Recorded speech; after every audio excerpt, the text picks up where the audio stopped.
Olá, seja muito bem-vinda, seja muito bem-vindo. Hoje nós vamos começar uma série de meditações de 2 Samuel. Hoje nós vamos iniciar o capítulo 1. Vamos meditar e refletir nesse capítulo. Eu peço sempre que vocês leiam o capítulo antes de ouvir esse áudio. Amém? Vamos orar pedindo ao Senhor que nos dê sabedoria para entender a sua palavra, que fale conosco.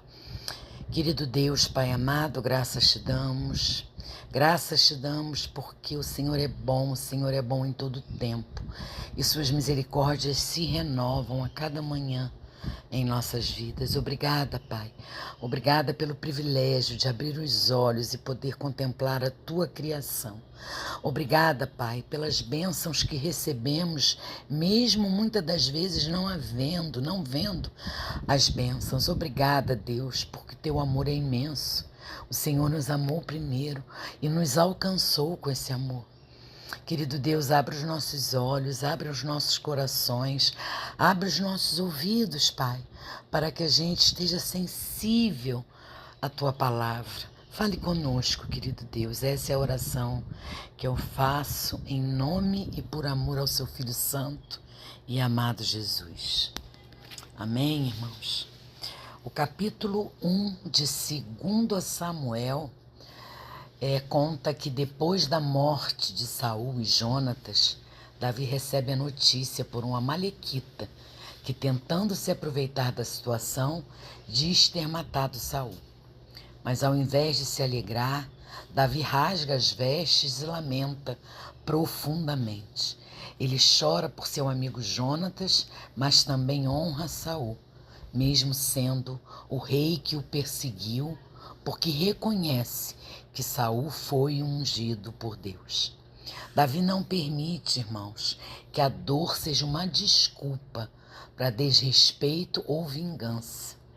Ele executa o homem que, mesmo mentindo, se diz responsável pela morte de Saul, mostrando que a unção de Deus deve ser respeitada. Em seguida, Davi ele escreve um lamento público, uma canção que celebra a bravura dos dois guerreiros e a aliança que ele tinha com Jonatas. Esse capítulo nos mostra que a fé verdadeira se expressa até no modo como lidamos com a perda. Davi não aproveita os momentos para se promover. Ele demonstra maturidade espiritual.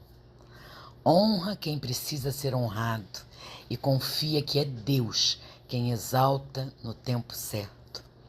O luto, quando vivido com temor e verdade, pode ser um instrumento de graça e preparação para o que Deus ainda vai fazer. Que tremendo, né? E a gente aprende que o luto, a honra e a vontade de Deus são muito importantes em nossa jornada. A morte de Saul e Jonatas marcou o fim de uma era e o início de um novo tempo para Israel. Davi ele poderia ter celebrado a queda de seu inimigo, mas sua reação foi diferente. Ele chorou, ele jejuou e escreveu um cântico em honra ao rei e ao amigo que perdeu. Irmãos, esse capítulo nos ensina que o caráter de uma pessoa se revela nos momentos difíceis. Davi tinha todos os motivos para se alegrar, pois o trono estava ao seu alcance. No entanto, ele escolheu lamentar.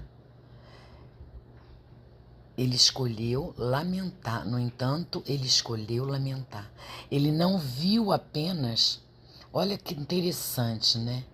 Ele escolheu chorar, lamentar, ele rasga a sua camisa, ele coloca o rosto no pó, ao invés de se alegrar, porque Saul era o homem que perseguia Davi.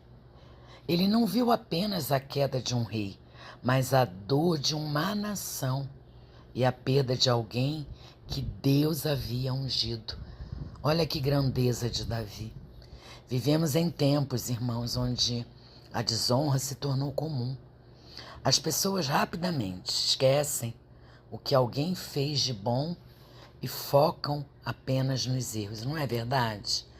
A gente muitas das vezes foca nas coisas erradas que a pessoa faz e não nas coisas boas que ela faz. Davi nos mostra um caminho diferente nesse capítulo. Ele escolheu destacar a coragem de Saul e a lealdade de Jonatas, mesmo sabendo dos erros do rei. Ele decidiu honrar o passado ao invés de se vingar.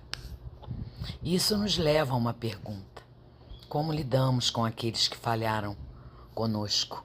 Escolhemos retribuir com desonra ou seguimos o exemplo de Davi? Como é que a gente faz? A gente resolve pagar com a mesma moeda, olho por olho, dente por dente? Ou seguimos o que Davi fez? A maneira como reagimos às quedas, isso é muito sério, a maneira com que reagimos às quedas dos outros revela muito sobre o nosso próprio coração. Davi também nos ensina, irmãos, que a vontade de Deus se cumpre no tempo certo. Ele sabia que seria rei, mas não forçou a situação. Quando a oportunidade veio, ele esperou em Deus e agiu com integridade. Muitas vezes, muitos de nós queremos acelerar os planos do Senhor. Mas Davi nos lembra que o tempo de Deus é perfeito e a fidelidade vale mais do que os atalhos. Que coisa maravilhosa, né? Quantas coisas a gente aprende nesse capítulo. Vamos orar agradecendo essa meditação e essa reflexão. Querido Deus, eu oro para que o meu coração seja moldado pelo caráter de Cristo, aprendendo a lidar com perdas e transições com graça e humildade. Eu te peço, Senhor, que me ensine a esperar pelo cumprimento das suas promessas, confiando no tempo certo e rejeitando atalhos que comprometem a minha fé. Ah, Senhor, nos dá um coração humilde como o de Davi.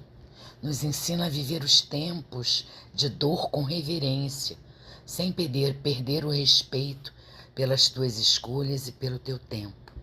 Que possamos, Pai querido, honrar até mesmo aqueles que falharam conosco. Se foram ungidos por ti, nos ajuda a confiar em ti na hora de esperar, na hora de sofrer e na hora de recomeçar. Em nome de Jesus, querido Deus, eu oro. Amém. Amém, irmãos. Deus abençoe vocês.